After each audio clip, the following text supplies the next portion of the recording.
Okay, so I did a deep dive into the record of this Alexander Serrell. He's the one that Lana, Truth and Transparency, had a video on last night because he called into 911 to say that his professor at University of Idaho was who killed the Idaho 4.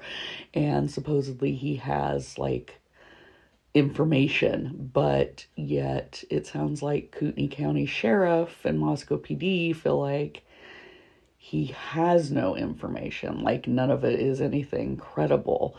But Lana wants to invite him on her show. She seems to think he might be credible. She feels like the defense should be given this information. Now, I do understand if it's considered a tip that yes, the defense, it has to be given to them, but I don't feel this is any sort of Brady material that would be exculpatory. I think this guy is making up any claims about his professor, and you'll see why when we go through his record.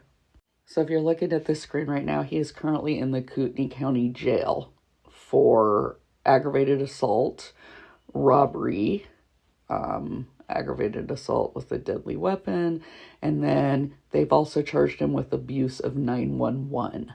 Now, he did have a preliminary hearing. Actually, the preliminary was supposed to be starting, but everything has been stopped because they are doing a competency evaluation.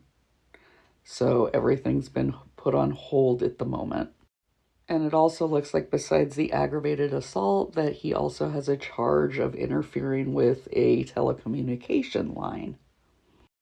And you can see that they had that hearing on the 24th, and then that's when it was decided that he was going to need an evaluation. And they're citing Idaho Code 18211 and 18212, which is examination of defendant and appointment of psychiatrists and licensed psychologists, and then determination of fitness of defendant to proceed. And if not, then the suspension of the proceeding and a commitment. So they are trying to determine if he is competent to go forward with the case at this time. And I looked up further on that telecommunication charge, and it's intentional destruction of a telecommunication line or an instrument. And so it could be destroying, like the telephone line or somebody's telephone. And it also says that it could be trying to stop someone or stopping someone from contacting emergency services. Bottom line is that he wasn't trying to call 911. He straight up said that he was calling and asking for the non-emergency line. So I really want to hear this abuse of the 911 call. Okay? But this is the Kootenai County Sheriff's Office that did this arrest and that also did this arrest. Share this video. You never know who could possibly see it. And from my understanding with this kid, he clearly needs some help. Maybe he's slow. I don't know what's going on, but I didn't get the feeling that he was abusing 911. I think he was, at least if they're trying to say that these are the calls and they're trying to use the calls at Moscow to say that. I just want to make sure that whoever is representing this young man has these calls, because he was 100% trying to get the non-emergency line, and he also tried to call the crisis center, and nobody wanted to listen to him because he wanted to talk about the police and he wanted to talk about a professor. And I think it'd be very simple to see if he had called in the past. That's generally alarming for Moscow to claim he was abusing 911, especially in the wake of a quad homicide. It really makes you think twice about calling for help when you. Now, I'm going to disagree with Lana on this one. I think he was abusing 911. This is 7 different times. So this is 7 different times he called 911. And if all he was doing was calling to say, oh, I think my professor killed those 4, that is using 911 for a false report. That is not like, for instance, calling the tip line.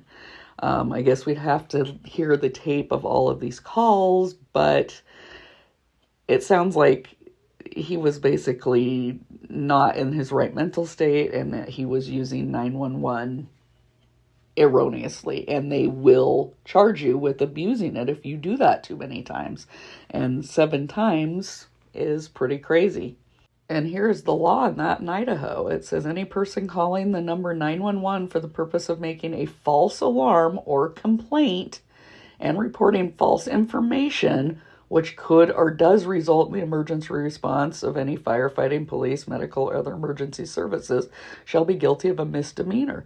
So if he was calling and making false complaints about his professor, that is abuse of the 911 system. Now, this was the Moscow PD report on the daily log from the phone call Lana played from October 9th. So it says RP has an ongoing issue with a professor, mostly through email. And I did find earlier this year he was charged with abuse of 911 back on March 25th, 2024. Now, that charge was dismissed, but they called it a false report to 911. Now, I'm assuming that was him calling in about his professor again, but until we get the transcript of that call or get the audio of it, we won't know for sure. But I have a feeling they dropped it just because that might have been one of the first few times he did it, because normally they won't charge you until you do it excessively, which obviously 7 times does become a problem. Now, he does have 3 no contact orders on his file. One is current, and that is related to the charges that he is sitting in the Kootenai County Jail awaiting, adjudication on. So you can see it's related to that case 17775, and that is this case right here, which is the current one. Now, going back into his history, he has a lot of record back 11 years ago. And so in this case, he was actually charged with child sexual abuse and harboring a runaway. Now, the sexual battery charge was dismissed, but the other charge stood, which was the providing shelter to runaway children. I didn't know this. In Idaho, it's illegal to knowingly or intentionally provide housing to a child 17 years of age or younger without the authority of the custodial parent or guardian, the state of Idaho, or a political subdivision, or the one having legal custody of the child. And at the time, he was 22. So it was a child 17 years or younger. So he was quite a bit older than whoever this child was. And he was sentenced to 15 days in jail or 40 hours in the sheriff's labor program. And he chose to do the work program, and they did receive the letter of completion. Now, also in 2013, he had a stalking charge and a probation violation. So stalking in the 2nd degree, and he had been sentenced to jail time with discretionary of 20 days and credited a term of 1 day. And he failed to comply with the conditions of his probation, so a bench warrant was issued. And he ended up getting sentenced on that probation violation. Now, continuing backwards, he had a probation violation and a no contact order violation. And that was October 6, 2011. And he was sentenced to jail time, but they gave him a suspended sentence and credited him for that 1 day. And then in 2010, he had battery and aggravated assault charges. He was sentenced to 180 days with 147 suspended and then 29 days credited. And one of those no contact orders was from that one, and it was his brother Joel and his mother Suzanne. So apparently it must have been them, because his dad is Stephen Edward Serrell. So it sounds like he must have beat up his brother and his mom. And a bench warrant was issued because he failed to appear to serve his 4 days in jail. And he also didn't comply with his treatment program. But all I'm finding on this was they closed the case pending clerk action, and there was nothing more listed for any jail time or punishment on that one. And then back in 2010, we have disturbing the peace. And attached to this disturbing the peace charge was another no contact order with his mother and his brother. And then earlier in 2010, he had another disturbing the peace charge, and he had 30 days suspended sentence because he completed a recommended program hours. I'm assuming it was probably the work program again. But he failed to pay his fines, and he also did not complete his anger management program. So then they diverted funds from the state income tax. And then going back to 2009, he had battery when he was a juvenile, and he ended up in juvenile detention. Well, it looks like actually they gave him credit, so nope, he was in there for 30 days. So he did end up in juvenile detention. So yeah, what I am seeing is somebody that appears to have a lot of anger issues. He seems to take it out on his family, but I feel like it is not out of the realm that he was abusing 911 to make these false claims about his professor.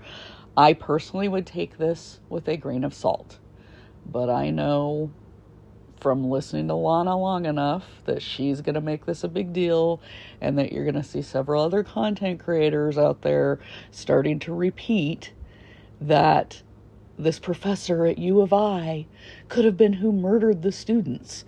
And it's just going to be another one of these rabbit holes that doesn't need to be gone down. I mean, I think, yeah, the fact that this guy called and said that, it was good to look into his past, but kind of like Ashley, that tarot card reader, this just appears to be another person that is mentally unstable.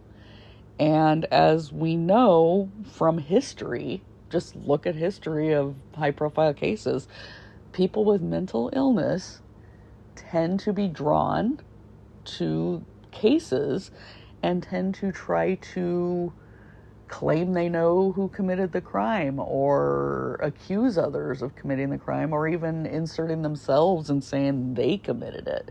So for whatever reason, he's got a beef going on with his professor, and he probably wholeheartedly believes that his professor committed the crime, but that's likely his mental state talking and whatever beef he has going on with his professor. So yeah, just beware, be warned, because you're probably going to see a lot of content creators now shifting their focus to the professor. I did not put the professor's name or face on here because I don't think he needs to be dragged into this personally, but that's just me. Let me know what you think.